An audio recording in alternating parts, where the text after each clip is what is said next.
Hola, ¿qué tal? Muy buenas, bienvenidos, bienvenidas a este nuevo vídeo de mi canal, de esta serie donde voy a explicar los principios elementales de Bitcoin y el día de hoy vamos a ver cómo funciona Bitcoin. En el vídeo anterior habíamos estudiado por qué se creó Bitcoin y concluimos que el propósito principal de su función de ser es tener un sistema monetario que no dependa de la confianza en personas, porque las personas siempre se acaban corrompiendo. Y la solución, crear un sistema monetario que sea gobernado, que esté controlado por un software. Y aquí vamos a ver cómo funciona ese software. Antes de nada, arrancar con una cita de Satoshi Nakamoto, el creador seudónimo de Bitcoin. Lo que nos decía en 2010 es que escribir una descripción de Bitcoin es bastante complicado, sobre todo cuando es para una audiencia general. No hay nada a lo que relacionarlo. Vale, muy bien, Satoshi, probablemente tengas razón, pero si esperamos que alguien aparque una parte importante de su patrimonio en Bitcoin, pues es normal que quiera tener un entendimiento, aunque sea conceptual, de los elementos principales de Bitcoin. Supongo que con otras invenciones, como pudo ser el automóvil, sería igual, ¿no? Antes de meterse en esa lata movilizada, la gente querría saber pues cómo funciona el volante, las ruedas, el motor, los frenos, etcétera. Y eso es lo que vamos a intentar hacer hoy con Bitcoin. Arrancando con el diseño de Bitcoin. A mí me gusta pensar el funcionamiento de Bitcoin en base a 5 grandes retos que tuvo que solventar Satoshi para crear un sistema monetario descentralizado, que no tenga nadie al mando, un sistema monetario autónomo. Y estos 5 retos son, por una parte, prevenir la copia de monedas; en segundo lugar, cómo resistir la censura, que no pueda venir un gobierno y cerrarlo; en tercer lugar, cómo crear las cuentas y aprobar transacciones; en cuarto lugar, asegurar el sistema, que sea un sistema robusto, que no pueda ser hackeado; y en quinto lugar, cómo gestionar esa oferta monetaria, sin que haya un gestor, ¿no? Sin que haya una autoridad. Recordemos que el propósito de Bitcoin es que no haya nadie al mando, que sea un software autónomo. Entonces, arrancando con el primer reto, que sería cómo prevenir la copia de monedas. ¿Y por qué?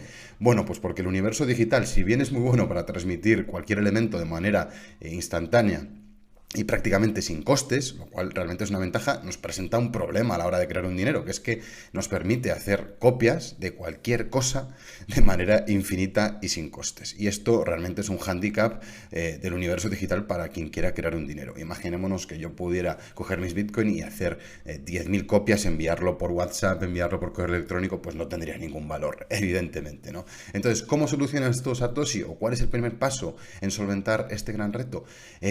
Crear un sistema en el que los bitcoins no existen como entidades que uno guarda en su teléfono móvil o en su computadora. Los bitcoins existen solamente como referencias en un libro contable, un libro de contabilidad que incluye pues una referencia a cuánto saldo hay en cada cuenta. En la cuenta de Gael hay un bitcoin, en la de María 2, en la de Pedro 5, etcétera.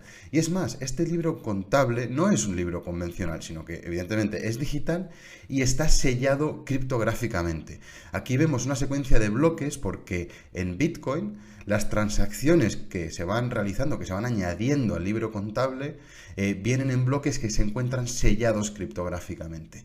De tal manera que es muy difícil realizar cambios a este libro contable, o si alguien los realiza, se vuelven evidentes para el resto de participantes en la red, que ahora vamos a ver quiénes son. Y de ahí viene evidentemente el término blockchain, ¿no? Esa cadena de bloques que componen este libro contable. El segundo reto, pues cómo resistir la censura. Al final, los dineros que habían precedido a Bitcoin, otras innovaciones digitales, habían sido cerrados por los gobiernos. ¿Por qué? Pues porque el gobierno es perfectamente consciente de que maneja un sistema monetario perfectamente mediocre, que causa muchísimos perjuicios sociales, pero que beneficia a quien lo detenta, a los gobiernos y sobre todo pues a los cárteles y oligopolios financieros que controlan el sistema monetario. Entonces, ¿qué es lo que hace siempre el gobierno? Cuando ha habido un intento de crear un sistema monetario, lo ha cerrado. ¿Y cómo lo ha cerrado? Ha ido al servidor donde ese sistema, ese software está alojado y ha dicho, ustedes cierren este sistema y aquí se acabó su aventura monetaria. Esto evidentemente no es asumible para Satoshi, quien busca una alternativa para que Bitcoin sea resistente a la censura. ¿Y cuál es esa solución?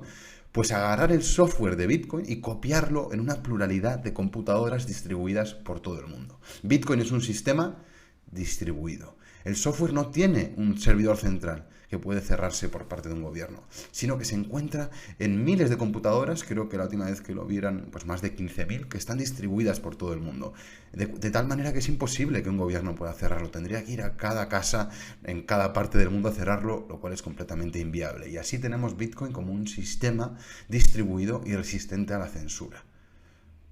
El tercer punto, ¿cómo crear cuentas y aprobar transacciones? Pues en un sistema convencional, como puede ser un banco comercial o el Banco Central, donde los bancos comerciales tienen cuenta con el Banco Central, hay un usuario, hay una contraseña, tenemos un número de cuenta IBAN, ¿no? Donde recibimos pues transacciones, pero esto evidentemente es absolutamente inadmisible para Bitcoin. No queremos que haya una autoridad central que dé cuentas ni que haga nada, queremos que sea un software autónomo.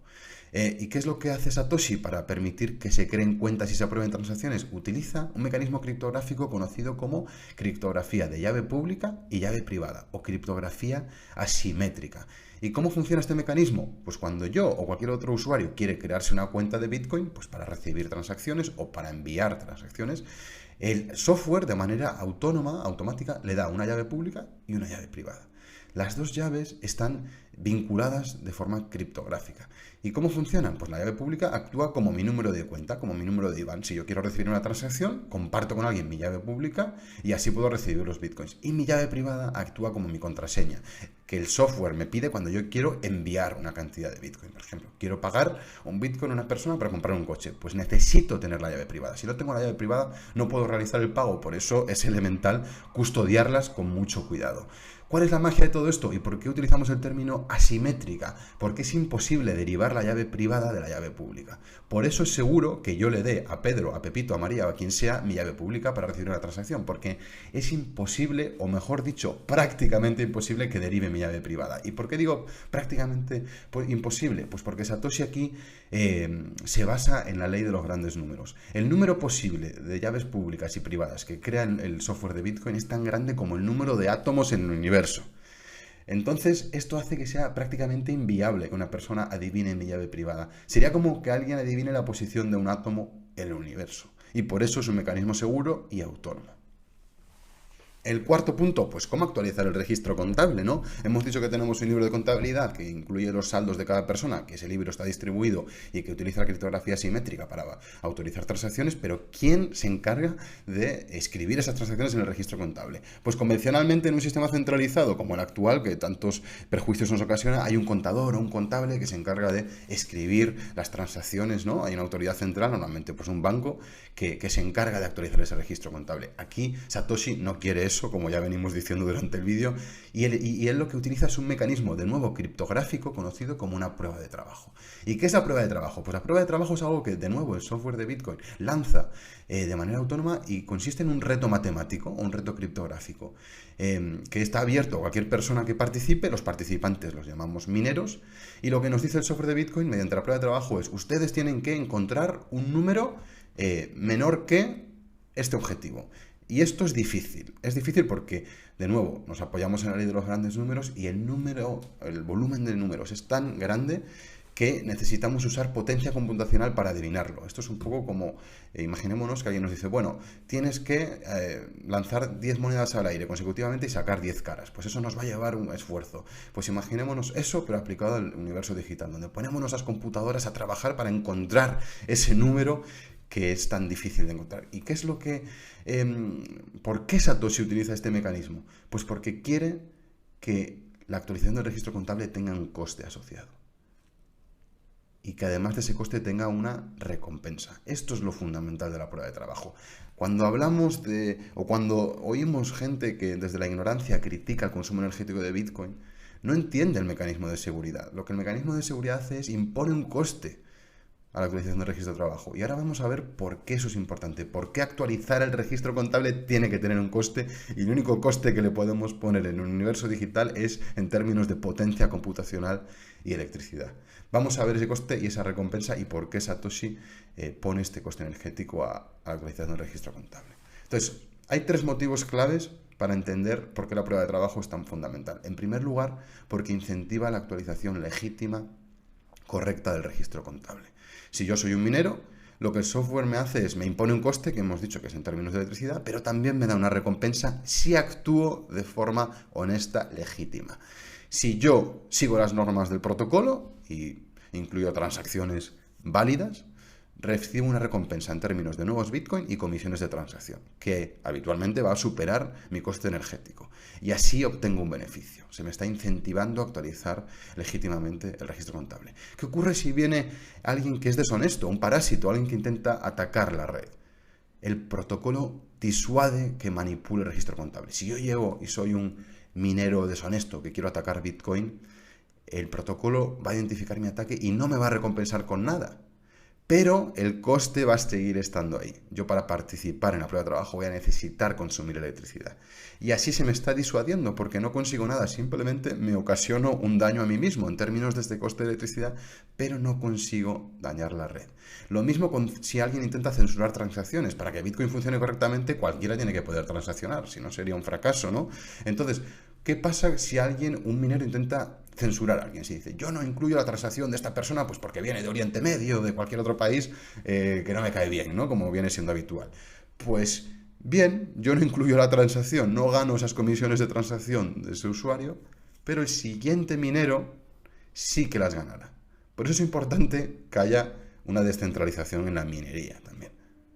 Eso lo podemos ver en más detalle en otro vídeo, creo que se nos sale un poco del alcance. Pero es importante que haya una red de mineros descentralizada. En tercer lugar, ¿qué es lo que consigue la prueba de trabajo y que podamos estar de acuerdo en cuál es el registro contable válido y cómo se actualiza? Pues la prueba de trabajo también es el mecanismo de consenso de Bitcoin. ¿Y qué es un mecanismo de consenso? Muy sencillo. Hemos dicho que el software está distribuido en miles de computadoras por todo el mundo. Pues ¿cómo nos ponemos de acuerdo en cuál es la versión válida del libro contable, del software? Mediante la prueba de trabajo, de nuevo. Lo que el software de Bitcoin nos dice es aquella versión del libro contable que tiene la mayor cantidad de electricidad detrás es la correcta y todos nos vamos a sincronizar con ella de manera automática. No hay ningún tercero que nos diga, esta es la versión correcta del libro contable. Nos actualizamos todos de manera automática con la versión con más trabajo. ¿Y por qué? Porque el consumo de electricidad incentiva que se actualice de manera legítima ese libro contable.